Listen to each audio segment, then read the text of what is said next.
Bonjour, je suis Sébastien d'Ericom et aujourd'hui on va parler des sujets LPWAN. Que veut dire LPWAN? LPWAN veut dire Low Power Wide Area Network, donc Low Power pour faible consommation, Wide Area Network pour réseau longue portée. Ce sont différentes technologies qui sont apparues dans les années 2009 à peu près, avec différentes sociétés, Sigfox, LoRaWAN et puis après d'autres. Alors pourquoi les LPWAN? Les LPWAN sont arrivés puisqu'on avait jusqu'alors des capteurs qui communiquaient en 2G, en Wi-Fi. Alors ces technologies fonctionnent bien, mais elles ont certaines limites techniques. Donc la première limite technique, ça va être la portée pour le Wi-Fi par exemple. Dès qu'on va avoir un mur, un obstacle, on va être bridé, on ne va pas pouvoir le passer cet obstacle. L'autre souci, c'est l'énergie. Par exemple, quand on est en 2G ou même en Wi-Fi, on a des autonomies qui sont très limitées, on va tenir quelques jours au maximum en autonomie. Ici, on voulait avoir des capteurs qui remontent de la donnée sur plusieurs kilomètres, tout en étant autonomes entre 5 et 10 ans. Donc d'où l'émergence des solutions technologiques LPWAN qui sont arrivées dans les années 2009. Alors, quels sont les différents réseaux que constituent ces LPWAN? Premier réseau qui est apparu en 2009, Sigfox. Donc Sigfox, c'est à la fois un opérateur et une technologie. C'est une société aussi, une société qui a été créée en France à côté de Toulouse, donc en 2009, et qui permet à des capteurs de remonter au travers du réseau sans fil des données sur les antennes de Sigfox qui sont déployées un petit peu partout sur le territoire national, mais pas que. On a aujourd'hui un peu plus de 80 pays qui sont couverts par le réseau Sigfox. Ensuite, une fois que ces données sont remontées en radio via les antennes Sigfox, les données sont mises à disposition sur le back-end, donc un serveur qui va permettre d'historiser vos données, de les mettre à disposition, donc à vous d'aller les chercher, ou Sigfox vous pousse les données dans votre applicatif pour les mettre en valeur, les décoder, et vous générez des alertes. Alors quels sont les cas d'usage de Sigfox? Il y en a plein. Un des cas d'usage les plus connus, c'est l'utilisation dans les Freebox par exemple, dans les Freebox de dernière génération, où on va avoir de la remontée d'alarme si on a perdu la connexion filaire, fibre ou ADSL. En fait, la Freebox va pouvoir remonter une information via le réseau Sigfox. Autre cas d'usage, donc les alarmes aussi dans les maisons. Si vous êtes brouillé au niveau GSM ou si vous n'avez plus d'internet, l'alarme va pouvoir continuer de fonctionner et de générer une alerte via le réseau Sigfox.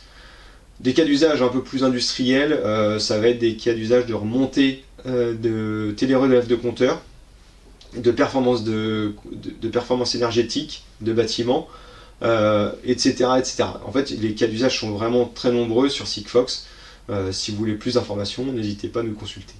En même temps que Sigfox est apparue une autre technologie LPWAN qui s'appelle LoRaWAN.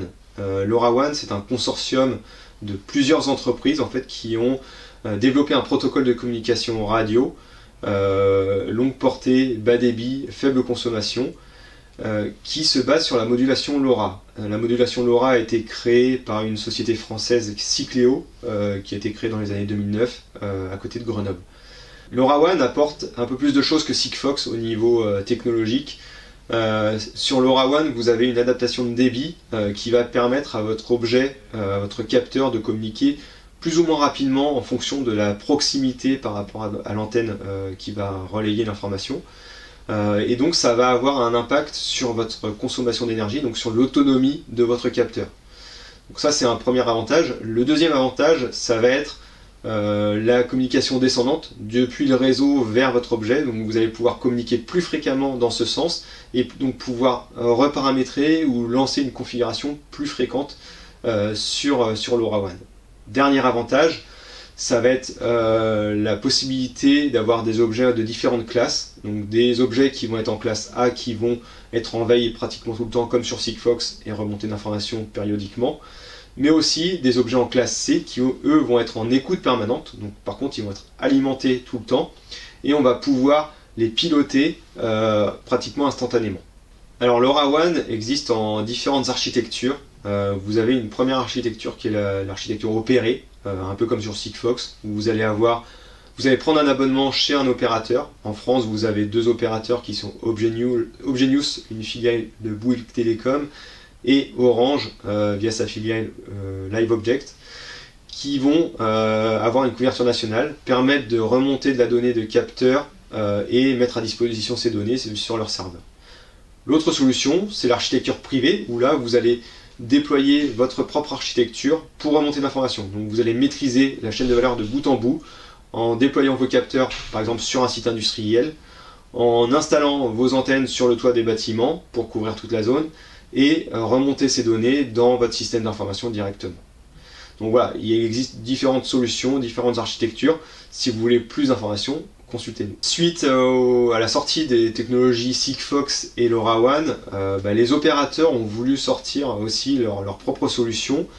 La première solution qui est apparue s'appelle NB-IoT, qui utilise des bandes de fréquences 4G, donc ce sont des bandes de fréquences qui ne sont pas libres de droit, qui sont propriétaires des opérateurs, et donc ces opérateurs vont pouvoir communiquer plus fréquemment sur ces bandes de fréquences. Donc les objets vont pouvoir communiquer plus fréquemment que sur du LoRa ou du Sigfox et remonter d'informations.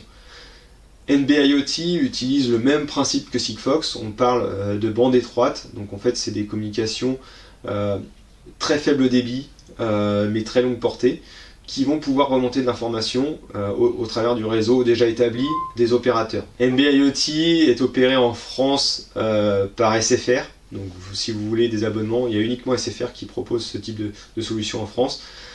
Cette technologie est un peu plus déployée dans l'est de l'Europe. Je sais que les Allemands, par exemple, utilisent un peu plus cette technologie, qui est un peu moins connue en France. Suite à ces 3 technos, donc LoRa, Sigfox et NB-IoT, est apparue une dernière technologie qui s'appelle LTE-M, toujours initiée par les opérateurs télécoms.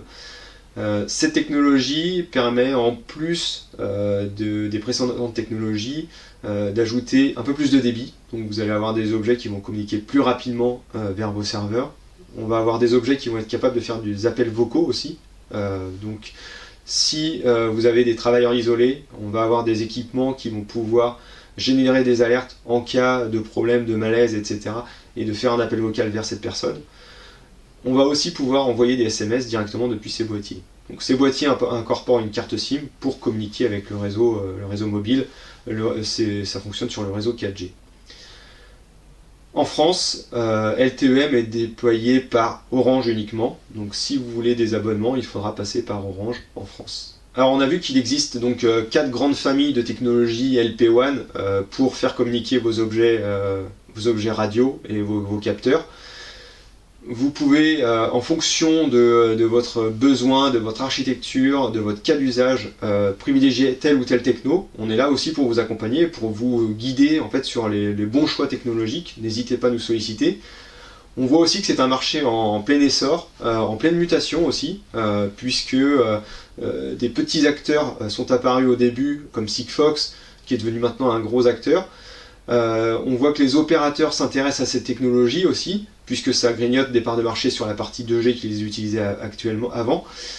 Donc c'est vraiment un marché qui va évoluer dans l'avenir. Vers quel point, on ne sait pas encore. On a aussi des solutions satellites en LPWAN qui commencent à arriver. Donc il y a des constellations de satellites qui vont être déployées dans les années futures pour aussi connecter vos équipements.